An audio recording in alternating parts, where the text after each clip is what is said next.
hear a number of different recordings, and you will have to answer questions on what you hear.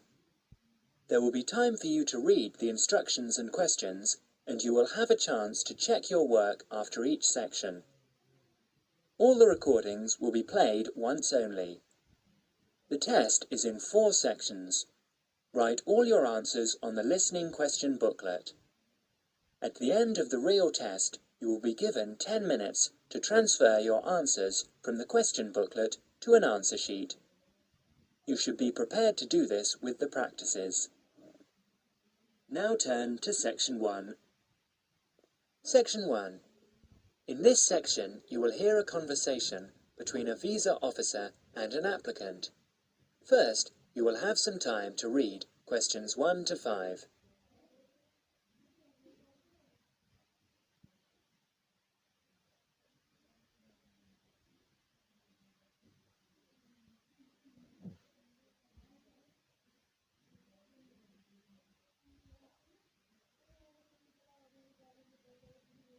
You will see that there is an example which has been done for you.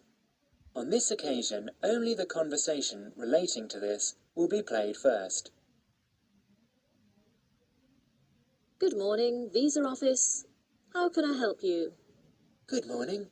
I'd like to apply for a visa to Australia, please. Certainly, sir.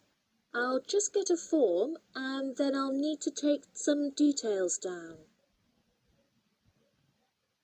The applicant wants to apply for a visa to Australia, so the word Australia is provided in the space. Now we shall begin. You should answer questions as you listen, because you will not hear the recording a second time. Now listen carefully and answer questions 1 to 5. Good morning, Visa Office. How can I help you? Good morning. I'd like to apply for a visa to Australia, please. Certainly, sir. I'll just get a form and then I'll need to take some details down. Okay, here we go. Right, can I have your name, please? Yes, it's Okamura. Kelly Okamura. And how do you spell that, please? K-E-L-L. No, your family name, please. Oh, sorry. It's O-K-A-M-U-R-A. O-K-A-M-U-R-A. And your address? Apartment 106, Kingston Street, Hawaii. Kingstone Street, Hawaii? Yes, that's correct. So you're an American? Actually, I was born in Japan, but moved to Hawaii 6 years ago. And can I have your age, please, Mr. Okamura? I'm 32. And are you married? Yes, I am. My wife's Chinese. And will your wife accompany you to Australia? Yes, she will. In fact, that's the reason we want to go. Her sister lives in Sydney. Now you will have another chance to look at questions 6 to 10.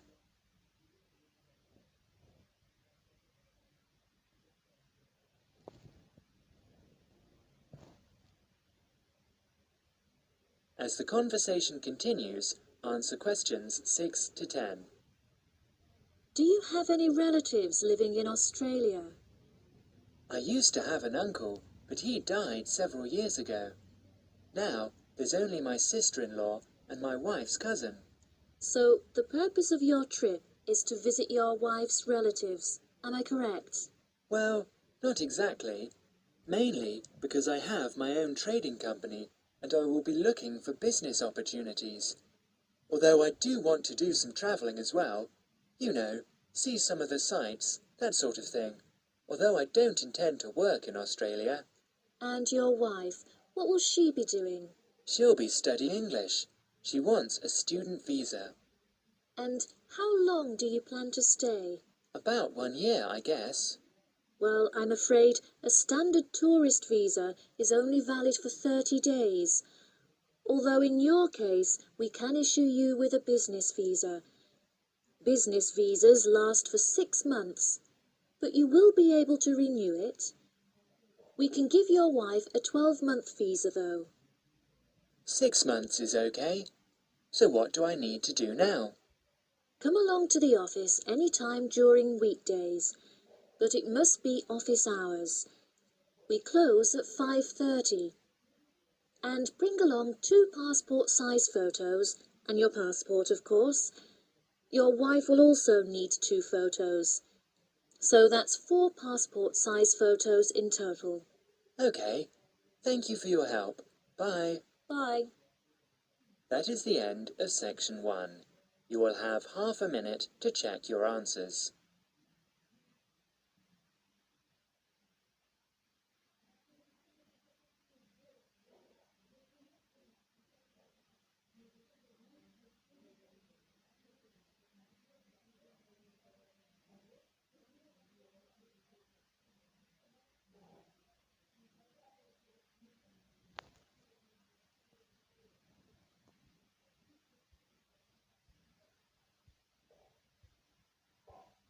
Now turn to section 2.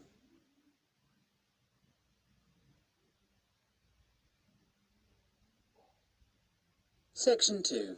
You will hear an informative talk given by Michael on how to keep out burglars and keep your home safe. Before you listen, you have a chance to read questions 11 to 20.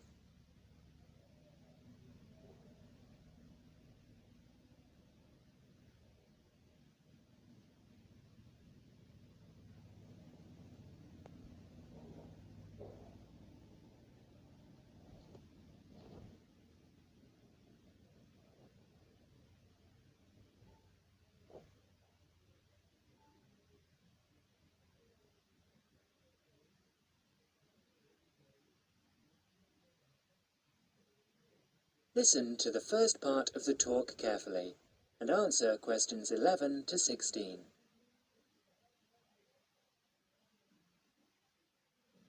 Keep them out. There's no fail-proof way to keep out a burglar, but every little bit of deterrence helps. Even if you can't afford a security system, you can take a few minutes to make your home a little safer. Some relatively simple steps will greatly decrease the odds of a break-in, which means you can enjoy more peace of mind. And isn't that what home is all about? Think like a burglar. If you were one, how would you get into your home? Evaluate your home from the inside and out, day and night. You might even try a mock break-in, trying window jambs and locks on the house's perimeter. To keep out a burglar, the first thing to do is to secure the windows. Though windows are relatively easy to break, the loud noise of shattering glass will deter a thief if you're near other houses. Don't leave your windows open during the night, whether you're at home or away. That's a common sense precaution, but a surprising number of people forget to do just that. Use a pick-proof locking device for your windows. Make sure the frames are solid. If you're beyond the earshot of your neighbours, they won't hear the glass breaking. Consider installing a plexiglass sheet for the more accessible windows. This will make entry through them more difficult. Your doors should also be secured. If you don't have a peephole, install one in the front door. If you have one, make sure that you and your family are in the habit of using it. Don't open the door to anyone you don't know, especially at night. If the peephole is out of the reach of your children, keep a stepladder or stepping box by the door for them to use.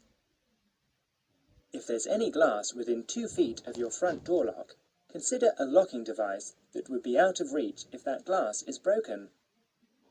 Now, a few tips on how to protect your valuables. Don't leave your valuables, stereo, computer, jewellery, etc., where they can be seen from the window. If you don't want to hide everything from sight, consider blinds. Make a valuables inventory. Keep a record of your expensive and personally significant items. Not just a listing, but a photographic or videotape record if possible. Store this inventory at another location. This is helpful for both the police and the insurance agency to identify the stolen goods. Use an engraving pen to mark these items with some kind of personal identifying information, such as your initials, in an inconspicuous place. This also helps record your possessions in case of any other mishap, such as fire or flood. Now, you will have another chance to look at questions 17 to 20.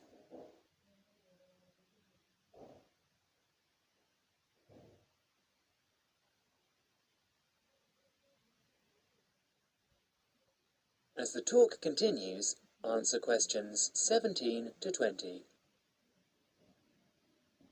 Don't stop your security awareness at the outside walls of your house.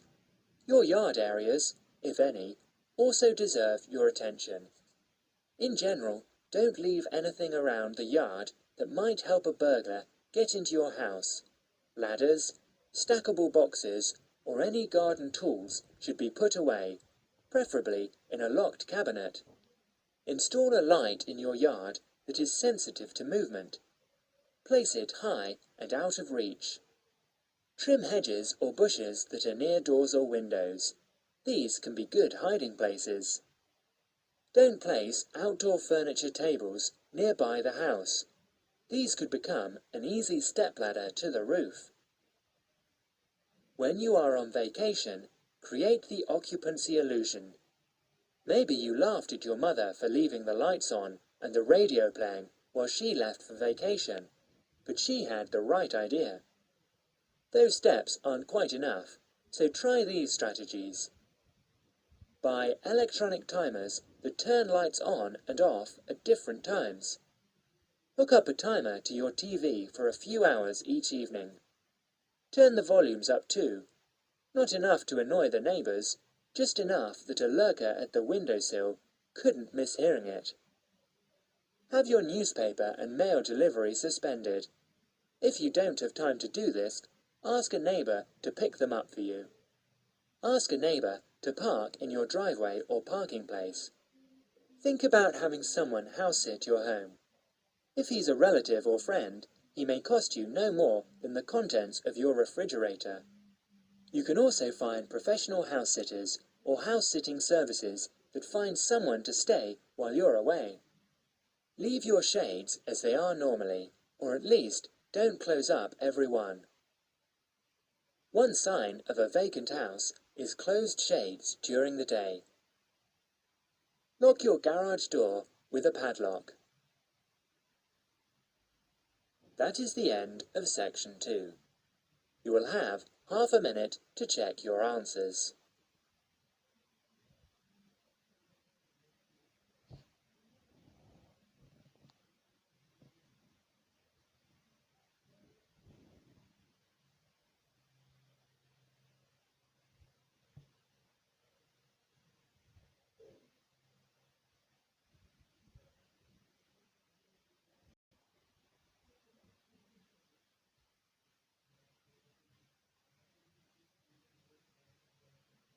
Now turn to section 3.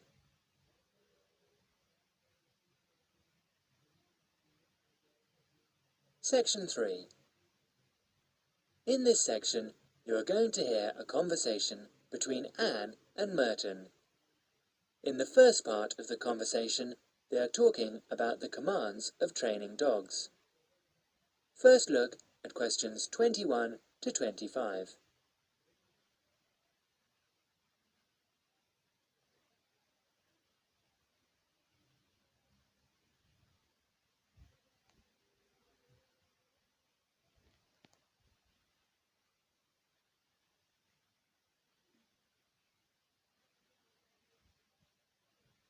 Now listen carefully and answer questions 21 to 25.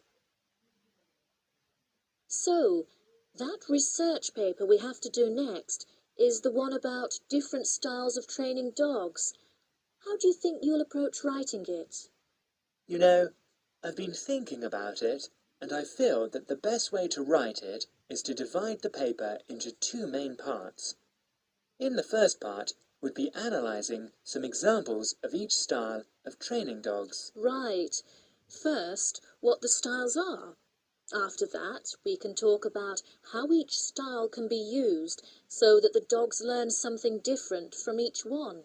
Indeed. Maybe we could draw a chart and compare examples of each style of training, one at a time. So, the different kinds of training would be simple obedience training. There you would have things like teaching them to sit or stay in one place, and so on. Right. So included here would be simple audio commands, like speak. Yes, basic commands are just spoken words, aren't they?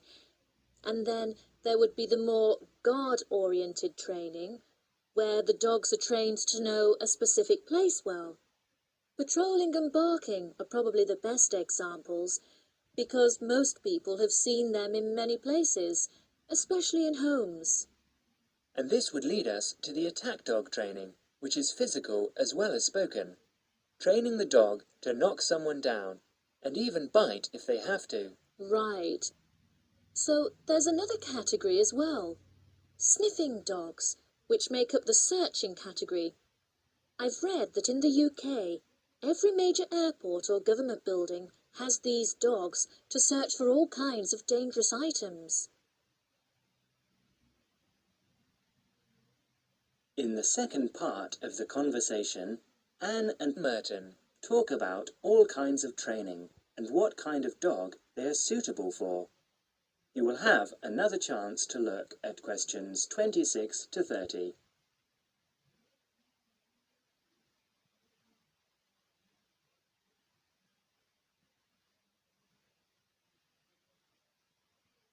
Listen carefully and answer questions 26 to 30. I can believe that. Well, we have a good list to build on. We're finally getting started now, so let's try to figure out when each type of dog training should be used. I guess we can start by trying to figure out the best situation for each type of dog training. What do you mean? What I mean is whether each type of training should be used with different kinds of dogs. We could use basic obedience training, for example, and ask whether it's more useful for a small dog, a medium-sized dog, and so on. In this case, I'd say obedience training is best with small dogs, because they tend to get excited easily, and this will help keep them out of trouble. Okay, that makes sense. Then, let's look at physical training. Even though some people think it's ideal for every breed of dog, I think it's better suited to the larger kinds. Small dogs usually just aren't smart enough to understand the physical commands, and they can even get hurt from them. The specialized sniffing training is the same. I think it's better with the more intelligent breeds of dogs, and it's hardly ever useful with really small dogs. Attack training, however, can be useful for every kind of large dog, as long as the dog is treated well and given a lot of attention and care. All right. And what about guard training? Barking is an ideal way for small dogs to guard a home. I know they aren't big enough to stop a person, but making some noise is often all a dog needs to do. Other kinds of guard training, like biting, though, are different. I'd always plan to teach that to a smart dog, giving them a chance to use their brains and defend their homes. I'd have to agree. Trainers often just teach large dogs to bark at a person when they think something isn't right. But if the dogs know how to use physical skills in a bad situation, they could save their owner's life someday.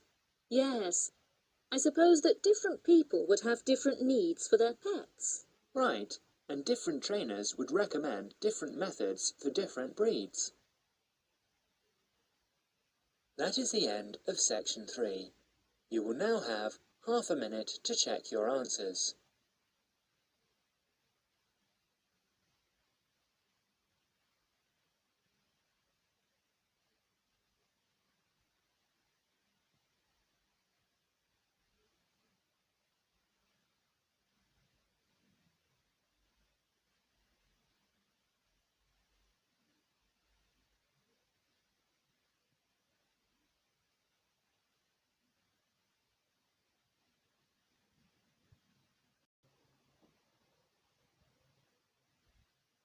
Now turn to Section 4.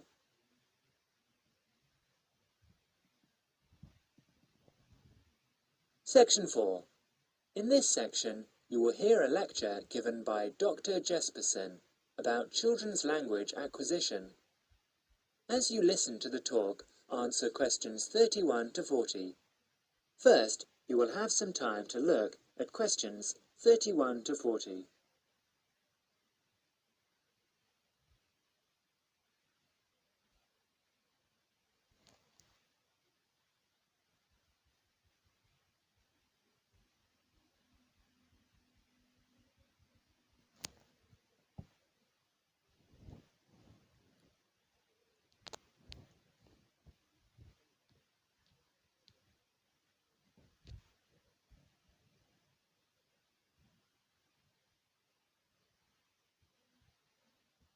Now listen carefully and answer questions 31 to 40. Today, in our series of lectures on human language, we are going to be looking at the way in which children acquire language. The study of how people learn to speak has proved to be one of the most fascinating, important and complex branches of language study. So let's look at these three features in turn. Firstly, why is it fascinating? This stems from the natural interest people take in the developing abilities of young children. People are fascinated by the way in which children learn, particularly their own children. Secondly, it is important to study how we acquire our first language, because the study of child language can lead us to a greater understanding of language as a whole. The third point is that it's a complex study, and this is because of the enormous difficulties that are encountered by researchers as soon as they attempt to explain language development, especially in the very young child. In today's lecture, we will cover a number of topics. We will start by talking about research methods. There are a number of ways that researchers have investigated children's language, and these include the use of diaries, recordings, and tests, and we'll be looking at how researchers make use of these various methods. We will then go on to examine the language learning process, starting with the development of speech in young infants during the first year of life. This is the time associated with the emergence of the skills of speech perception. In other words, an emergence of the child's awareness of his or her own ability to speak. We will continue with our examination of the language learning process, this time by looking at language learning in the older child, that is, in children under 5. As they mature, it is possible to begin analysis in conventional linguistic terms, and so, in our analysis, we will look at phonological, grammatical, and semantic development in preschool children. In the second part of the talk, I would like to review some educational approaches to the question of how linguistic skills can be developed. In other words, how can we assist the young child to learn language skills at school? Initially, we will look at issues that arise in relation to spoken language. We will then look at reading and review a number of approaches that have been proposed in relation to the teaching of reading. Finally, we will conclude today's talk with an account of current thinking about the most neglected area of all, the child's developing awareness of written language. That is the end of Section 4. You will now have half a minute to check your answers.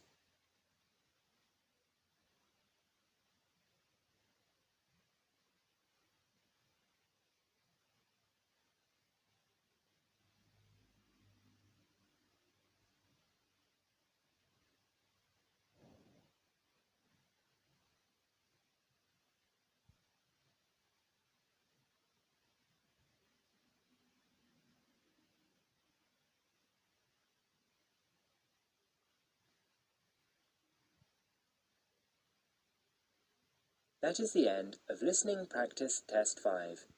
At the end of the real test, you will have 10 minutes to transfer your answers to the listening answer sheet.